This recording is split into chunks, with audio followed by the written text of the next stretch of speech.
It's Friday, August 9th. This is The Gateway. I'm Brian Moline. Residents of Ferguson, Missouri say there have been some positive changes in the city since a white police officer killed Michael Brown Jr. 10 years ago, but there's so much more to do. Until the system that we are fighting against is dismantled and a new system is created, we are fighting an uphill battle. St. Louis Public Radio's Andrea Henderson spoke with black people in Ferguson about its progression and challenges. That's coming up in just a few minutes. Missouri State Auditor Scott Fitzpatrick says his office has fast-tracked plans to audit the St. Louis Public School District after concerns about a projected $35 million deficit. St. Louis Public Radio's Lucretia Wembley has more. As concerns about student transportation, hiring, and financial woes at SLPS have unfolded recently, Fitzpatrick says his review of the district's finances will begin next week. Board of Education leaders voted a week ago to place Superintendent Keisha Scarlett on leave, pending a third-party investigation into a personnel matter. St. Louis Mayor Tashara Jones last week cited Scarlett's hiring decisions and the district's finances while calling for a state audit. Democratic State Representative Donna Behringer says the problems plaguing the district hurt students. This is not a time where we have time to spare. We have got to focus on what's in the best interest of the children in the city of St. Louis. Fitzpatrick says the audit is part of a larger effort to inspect more schools in the state. I'm Lucretia Wembley, St. Louis Public Radio.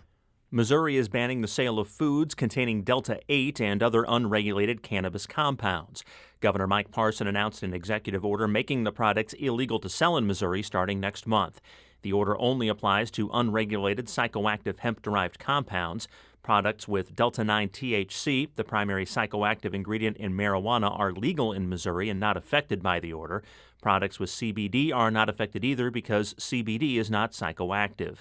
At the press conference announcing the order, Parson held up normal-looking bags of candy that he says contained cannabis compounds and called their packaging a risk to children.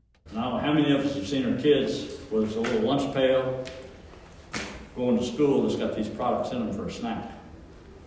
This is the kind of stuff that's happened. The ban is set to take effect September 1st.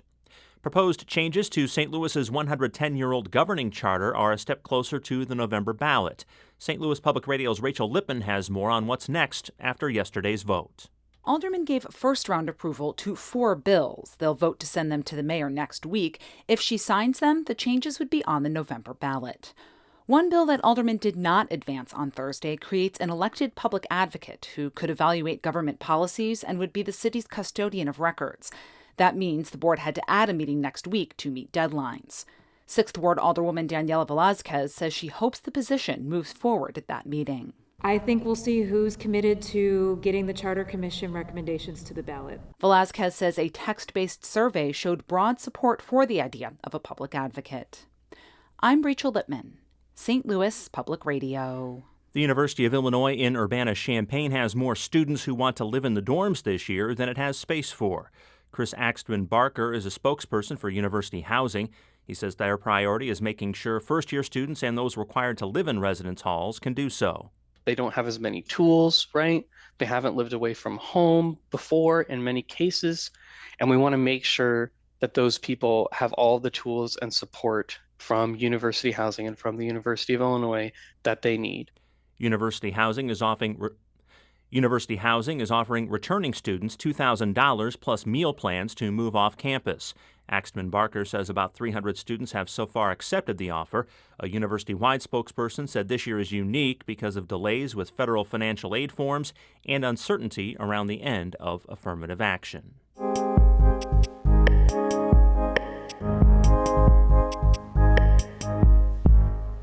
A decade ago, Ferguson was thrust into the spotlight after a white police officer killed Michael Brown Jr. His death sparked months-long demonstrations and protests that fueled change.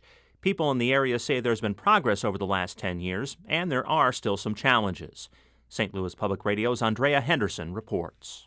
Not too many people outside the St. Louis area had heard of Ferguson until a white police officer killed Michael Brown Jr. on August 9, 2014.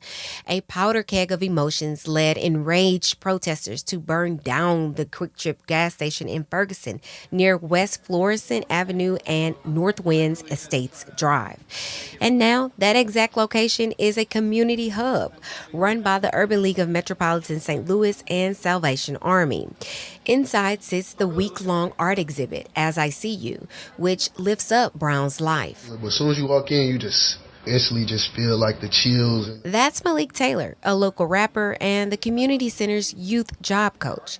Taylor takes a look at the photos of the Black Lives Matter protests, a huge painting of Brown that hangs from the ceiling, and a life-size sculpture of him as a student. Feel like it's 10 years ago again, kind of. And I think that's the purpose of it, to put you in that mindset so that we don't forget. Melanie Randalls helped with the exhibit. The 38-year-old mother moved to Ferguson 3 months before the uprisings. The community organizer says over the years, it seems Black residents have learned to take better care of themselves. To understanding mental health, to understanding the stages of grief, how PTSD has inadvertently affected many of us. Randall says many Black residents still suffer from the trauma of over-policing, and it changed the way residents interact with police. Long before Brown's death, the city of Ferguson had big problems with policing and ticketing. In 2015, the Department of Justice investigated Ferguson's police and municipal courts. It found the courts violated residents' civil rights and called for changes in policies. Some thought a new police chief would help remedy the situation. Since Brown's death, there's been 5 permanent police chiefs in Ferguson. Randall says Black drivers may not be pulled over as much, but the relationship with police is still frayed. You just keep changing the people that's going to have to keep operating under the same system. Until the system that we are fighting against is dismantled and a new system is created, we are fighting an uphill battle. The head of St. Louis County NAACP, John Bowman, agrees that policing is still a concern, but he says there's been improvement in other areas. You even have healthcare centers built over there now. The other thing I think that has really been a positive direction is the number of Black business owners in Ferguson. They have grown tremendously. Bowman says one of the movement's greatest accomplishments is the rise in young Black politicians, community organizers, and activists. Of those politicians is Ella Jones, Ferguson's first Black mayor, who was elected in 2020. At the grand opening of a community center in the area, Jones says there's still much work to do when it comes to race relations in Ferguson. Jones says her toughest challenge is getting people involved in city government to help create inclusivity. You have to be mindful that no growth, no equality, no diversity can happen without people. And it cannot happen without people who are not willing to work together to move not only their ideas forward, but move the community forward. And Black residents in Ferguson say that's exactly what's needed to make sure there's positive change in their city 10 years after the uprisings. I'm Andrea Henderson, St. Louis Public Radio.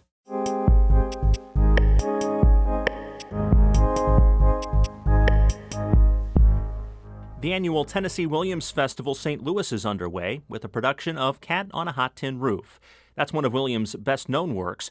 The festival also includes some of his least-known plays from his early days in St. Louis, before he transferred out of Washington University and sought fame elsewhere.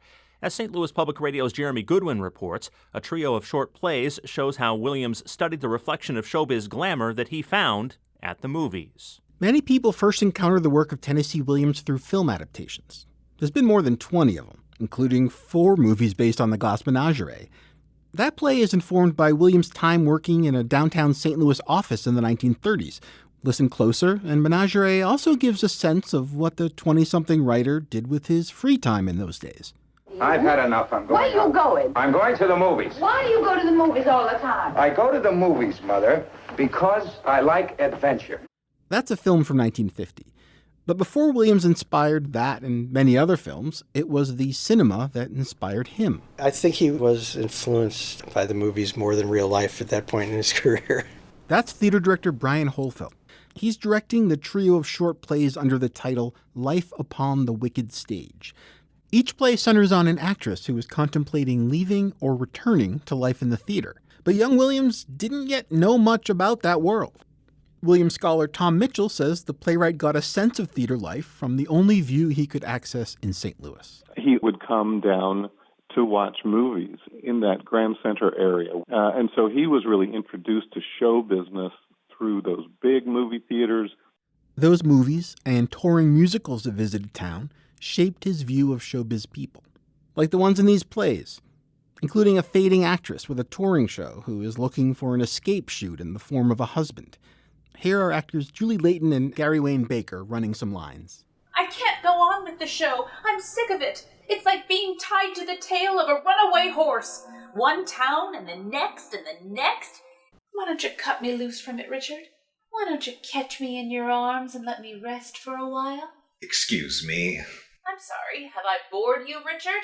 Not at all. You gave a very convincing performance. This production also has a few songs to help the parts flow together and add a cabaret element. Performances happen in the Curtain Call Lounge. That's the bar with an entrance that connects to the lobby of the Fabulous Fox Theater, where Tennessee Williams very well may have seen some of the films that inspired the plays. Shall we warm up? On a recent weeknight, in the Forest Park-facing apartment of musical director and pianist Tom Clear, the cast has its first musical rehearsal. The actors work through the song that provides the title for the program. It's a tune from Showboat, in which an actress humorously explains that showbiz is overrated, and if she could just find a sensible man, she'd quit the show. Layton is singing lead. If some gentlemen would talk with reason, I would cancel next season. And there might be a laugh there, too. I hope. I'm going to sell it. I'm going to sell it hard. Life upon the wicked stage ain't nothing for a girl. Layton says these early plays aren't that recognizable as the work of Tennessee Williams, but they do share a quality that would become more evident in his mature work. I've always found that Tennessee Williams understands a woman really well, and the words I get to say, the intention I have in that last play, are very authentic to any woman of any time period. So Williams hadn't yet found his voice in these plays, but they reflect a necessary step he took along the way, feeding his imagination with the view of the world he could only see in St. Louis movie theaters. I'm Jeremy Goodwin, St. Louis Public Radio. Our David Kazaris edited that report.